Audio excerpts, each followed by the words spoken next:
Hello students, welcome to Oxford Public Secondary School. I am once again before you to teach you passive voice. In previous video, we have discussed about affirmative sentence. हमने किसके बारे में discuss किया था? Affirmative sentence के बारे में. How can we make affirmative sentence passive? Okay, now we are going to learn next thing for next step. Listen, double object.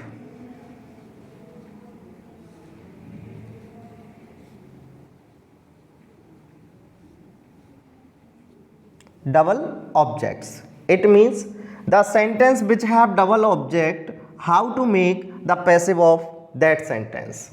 Okay, double object means one sentence that have two objects, one non-living thing and one living thing. How to make be the passive of that sentence. Listen, आपको क्या आएगा paper में? देखिए, यदि आपको sentence में double object है तो वो कैसे दिए जाएंगे? Subject, helping verb, main verb, object, then object, then etc. Listen, here are two objects. Okay, object are of two type, direct and indirect. Objects कितने प्रकार के होते हैं? दो प्रकार के होते हैं. ऑब्जेक्ट को हिंदी में क्या कहेंगे हम? कर्म. कितने प्रकार के होते हैं? दो, डायरेक्ट, इनडायरेक्ट. डायरेक्ट किसे कहेंगे? निर्जीव कर्म. डायरेक्ट को हिंदी में क्या कहते हैं? निर्जीव कर्म. It means non living things. Non living things. And second one, indirect, सजीव कर्म. It means living thing. तो हमने अभी आपको बताया ऑब्जेक्ट. ऑब्जेक्ट क्या? कर्म. कितने प्रकार के? दो प्रकार के, डायरेक्ट एंड इनडायरेक्ट. डायरेक्ट को किस नाम से जानते हैं? निर्जीव कर्म, नॉन लिविंग थिंग. इनडायरेक्ट क्या होता है? सजीव कर्म, लिविंग थिंग. अब ये तो आपको पता लग गया कि ऑब्जेक्ट दो प्रकार के हैं, लेकिन सेंटेंस में कौन सा ऑब्जेक्ट पहले आ रहा है? डायरेक्ट पहले आ रहा है या इनडायरेक्ट पहले आ रहा है? इसका कैसे पता करेंगे? देखिए, किसी भी सेंटेंस में यदि दो ऑब्जेक्ट एक साथ आते हैं तो जो पहला ऑब्जेक्ट होता है वो होता है इनडायरेक्ट ऑब्जेक्ट. क्या होता है? Indirect object. सेकंड कैसा होता है? Direct object. इट मींस पहले सजीव कर्म आता है, देन निर्जीव कर्म आता है. या हम ऐसे देख लें, मैं आपको दो सेंटेंस बता रहा हूं. Ram gave me a pen. Ram gave me a pen. In this sentence you can see me and a pen. Both are object. दोनों क्या हैं? ऑब्जेक्ट है. ओके, दोनों ऑब्जेक्ट हैं. ये कैसा ऑब्जेक्ट है? इनडायरेक्ट है. ये कैसा है? डायरेक्ट है. लेकिन कभी कभी सेंटेंस उल्टा भी आ जाता है. इस सेंटेंस को इस प्रकार से भी लिख सकते हैं हम. Ram gave a pen to me. Ram gave a pen to me. यहां ये ऑब्जेक्ट हो गया, ये ऑब्जेक्ट हो गया. अब ये डायरेक्ट ऑब्जेक्ट पहले आ गया, इनडायरेक्ट ऑब्जेक्ट बाद में आ गया. यदि सिचुएशन आपको ये मिलती है, सिचुएशन ये मिलती है, तो इसमें केवल एक ही पैसिव बनेगा. कितना पैसिव बनेगा? एक. किससे बनेगा? डायरेक्ट ऑब्जेक्ट से। इनडायरेक्ट ऑब्जेक्ट का इस पर पैसिव नहीं बना सकते because it connects with preposition. क्योंकि ये किससे जुड़ा हुआ है, प्रपोजिशन से जुड़ा हुआ है। इधर देखें हम, यहां आपके सामने दो ऑब्जेक्ट हैं, लेकिन पहला इनडायरेक्ट है, दूसरा डायरेक्ट है। Here is no space for any preposition, यहां प्रपोजिशन के लिए कोई स्थान नहीं है। क्यों नहीं है? क्योंकि ये एक प्रॉपर सीक्वेंस है। क्या है? प्रॉपर सीक्वेंस है किसी भी सेंटेंस को लिखने का। ओके, तो आपको जो पेपर में आएगा पैसिव में जैसा सेंटेंस पूछा जाएगा वो कैसा होगा, इस प्रकार से। पहले आपको इनडायरेक्ट ऑब्जेक्ट आएगा, बाद में क्या आएगा, डायरेक्ट ऑब्जेक्ट। सेंटेंस इस प्रकार से भी होता है कि पहले डायरेक्ट आता है, बाद में इनडायरेक्ट आता है। लेकिन यदि हम पहले डायरेक्ट ऑब्जेक्ट को लिखते हैं तो इनडायरेक्ट ऑब्जेक्ट लिखने से पहले हमें क्या जोड़ना होता है, एक प्रपोजिशन जोड़ना होता है। और जब हम प्रपोजिशन जोड़ते हैं तो वहाँ जो पैसिव है वो केवल कितने तरीके से बनता है, एक तरीके से बनता है। देखिए अब यहाँ तक आपके समझ में आ गया होगा कि कौन सा ऑब्जेक्ट पहले आता है और क्यों आता है। It is a proper sequence of a sentence. ये डबल ऑब्जेक्ट वाले सेंटेंस का प्रॉपर सीक्वेंस है कि सबसे पहले सब्जेक्ट आएगा, then H B, then M B, then indirect object, then direct object and then ETC. Got it? Now how to make passive of this sentence. इस sentence का passive कैसे बनाते हैं? देखिए यहां आपके पास टू ऑब्जेक्ट्स हैं, then it is obvious that we have to make passive in two different way. First of all indirect object and second direct object. यानी आपके पास दो ऑब्जेक्ट हैं तो पैसिव भी कितने बनेंगे, दो बनेंगे। एक इनडायरेक्ट ऑब्जेक्ट से बनाना होगा, सेकंड डायरेक्ट ऑब्जेक्ट से बनाना होगा। तो पहले हम इनडायरेक्ट ऑब्जेक्ट से बनाते हैं। इनडायरेक्ट ऑब्जेक्ट को हमने क्या बनाया है, सब्जेक्ट बनाया है। Got it? इनडायरेक्ट ऑब्जेक्ट को क्या बना दिया, सब्जेक्ट बना दिया। Helping verb according to subject आएगी, main verb always third form होगा। ओके, मेन वर्ब की always third form.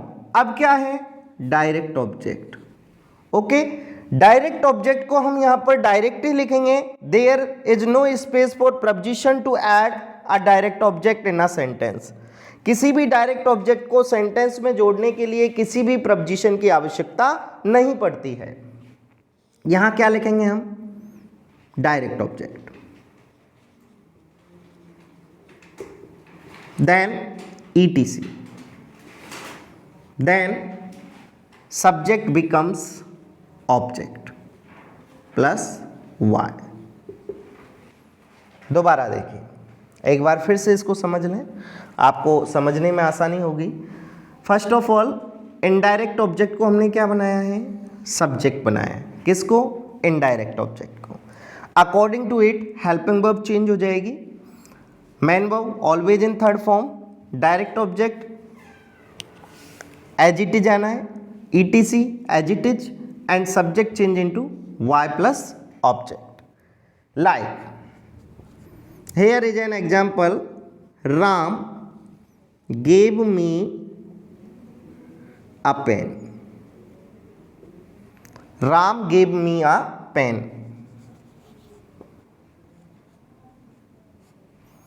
Ram subject, gave main verb, me object, a pen object.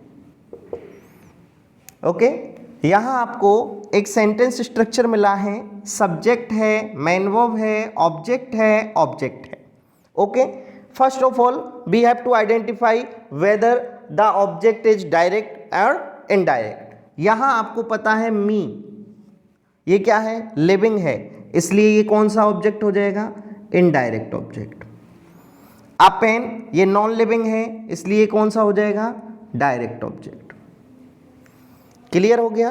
पहले इनडायरेक्ट आ रहा है, बाद में डायरेक्ट आ रहा है। अब हमने जो पैसिव बनाना सीखा है वो किससे सीखा है, इनडायरेक्ट ऑब्जेक्ट से। अप्लाई करते हैं यहां पर।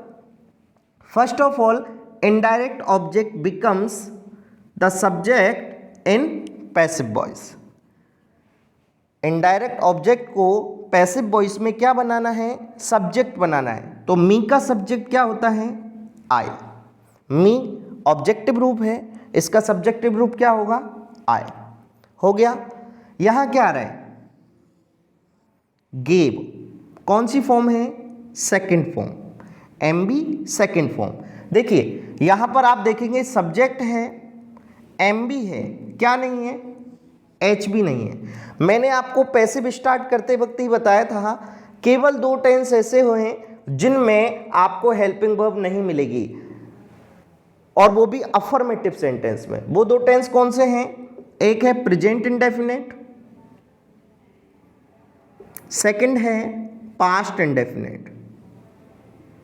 Present indefinite and past indefinite. इन दोनों के अफर्मेटिव सेंटेंस में हमें एच बी नहीं मिलती। ओके, तो यहां मेन वर्ब की सेकंड फॉर्म है, कौन सा टेंस हो गया? Past indefinite. कौन सा टेंस हो गया? पास्ट इंडेफिनिट हो गया। जब हम इसका पैसिव बनाएंगे तो इंडेफिनिट की जो वर्ब है वो चेंज किस में हो जाएगी? कंटिन्यूअस में। अपने ही कंटिन्यूअस में चेंज हो जाएगी।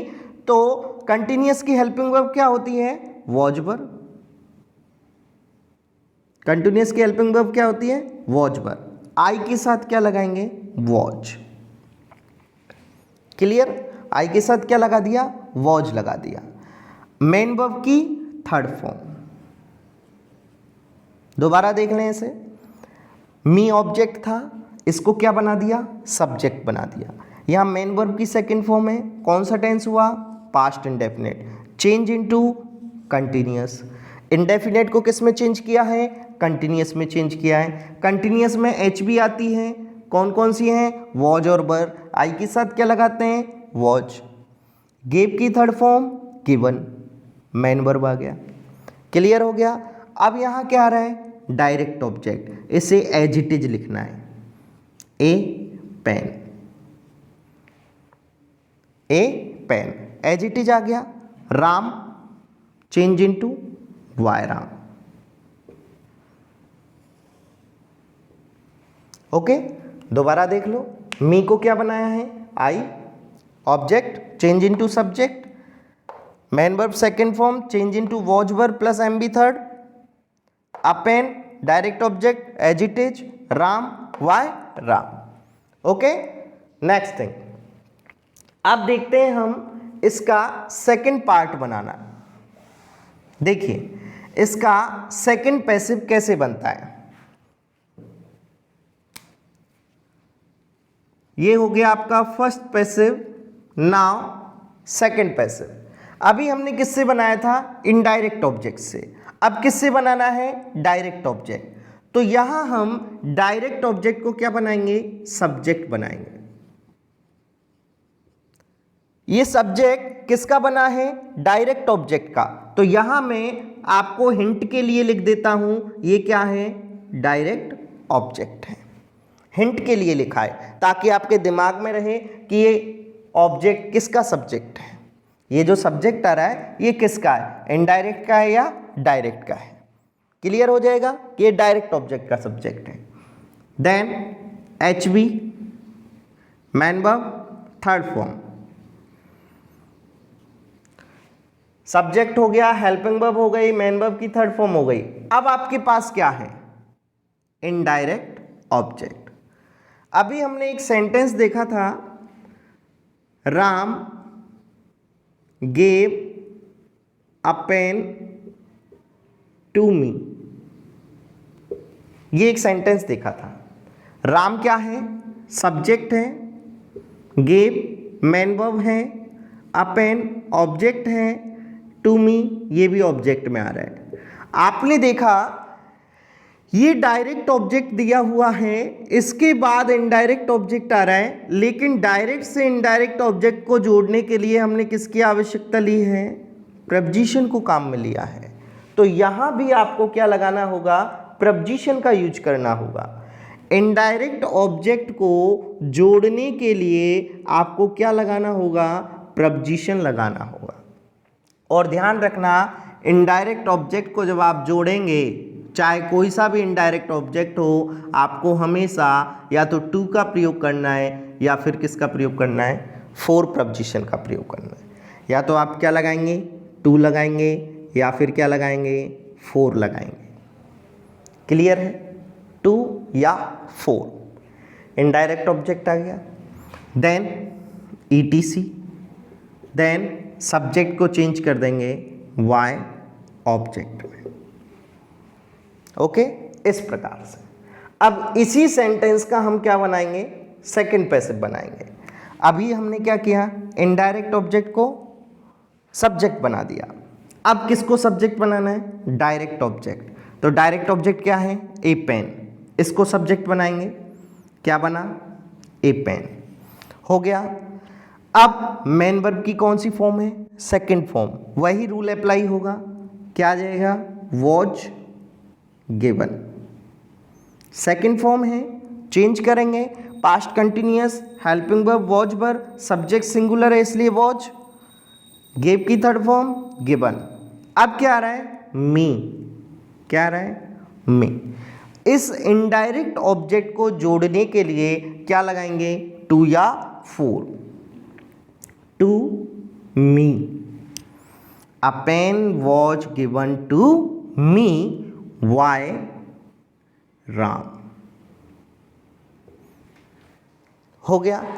अब आपका एक क्वेश्चन जो आपके दिमाग में आएगा कि सर टू या फोर में से हम किसको लगाएं, या टू को कब लगाते हैं, फोर को कब लगाते हैं। ये क्वेश्चन 2011 सेकंड ग्रेड में भी पूछा गया था कि in passive voice when we use to and when we use for, कि टू का यूज कब करते हैं और फोर का यूज कब करते हैं। देखिए, टू फोर दोनों प्रपोजिशन हैं, दोनों का प्रयोग किसके साथ होता है, इनडायरेक्ट ऑब्जेक्ट के साथ होता है, लेकिन कब होता है वो आपको समझा देते हैं। जहां नियरनेस अधिक हो,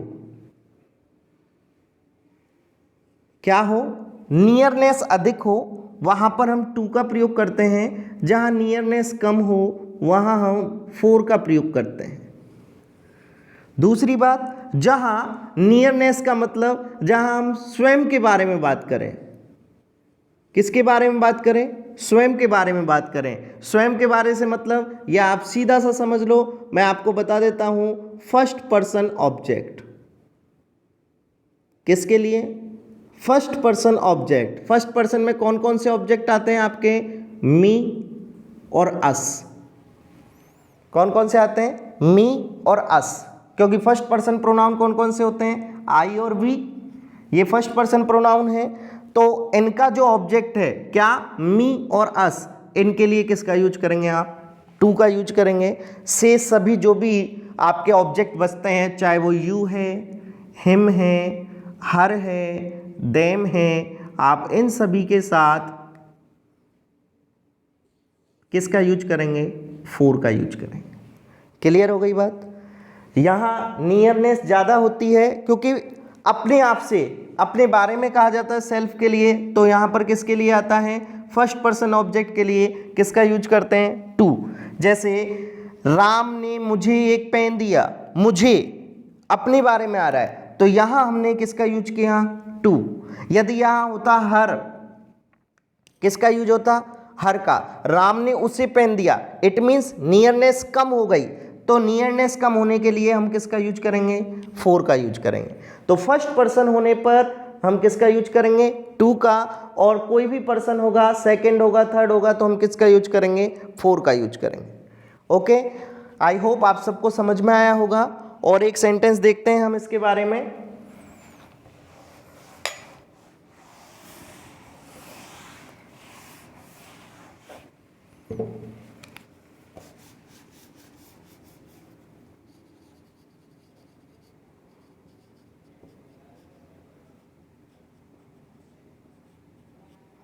देखिए,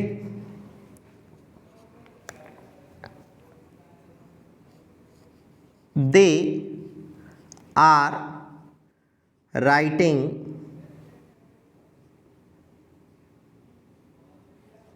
हर ए लेटर। एक सेंटेंस ये है आपके सामने और एक सेंटेंस है आपके सामने, पीयूष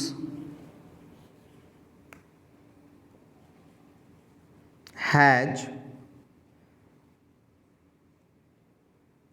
bought him,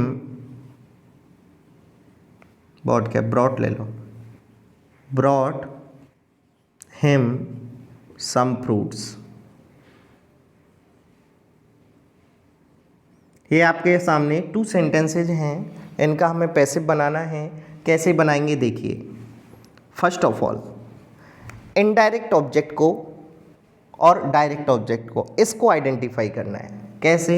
ये आपका सब्जेक्ट हो गया, ये एच बी हो गई, ये आपका एम बी हो गया, ये ऑब्जेक्ट हो गया, ये ऑब्जेक्ट हो गया। ये हम कर सकते हैं कैसे? हर आ रहा है, ये पर्सन के लिए आता है इसलिए ये क्या हो जाएगा?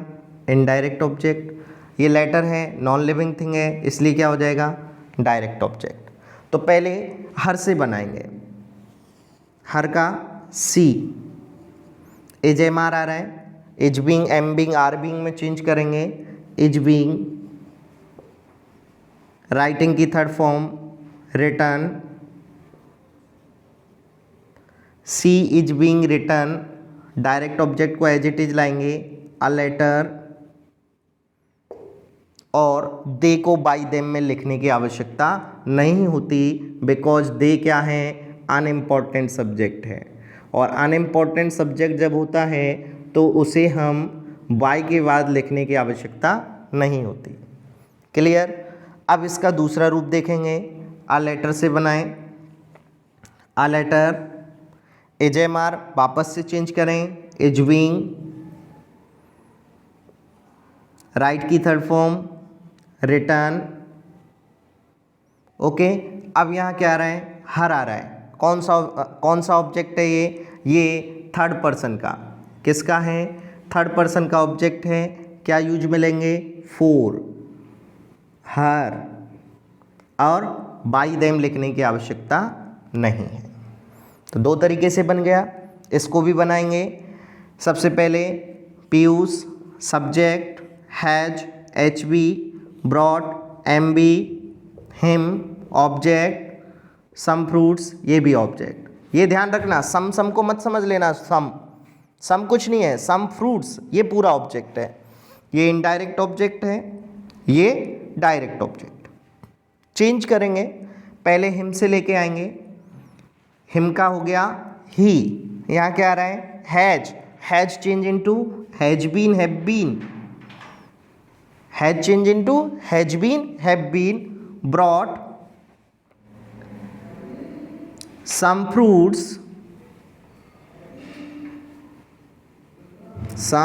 fruits why piyush। Okay, second some fruits, देखिए अब यहां some fruits आ रहा है, ये प्लूरल हो गया। प्लूरल होते ही वर्ब चेंज हो जाएगी, has change into have been, brought. अब यहां क्या आया? Him, third person object, for him, by Piyush.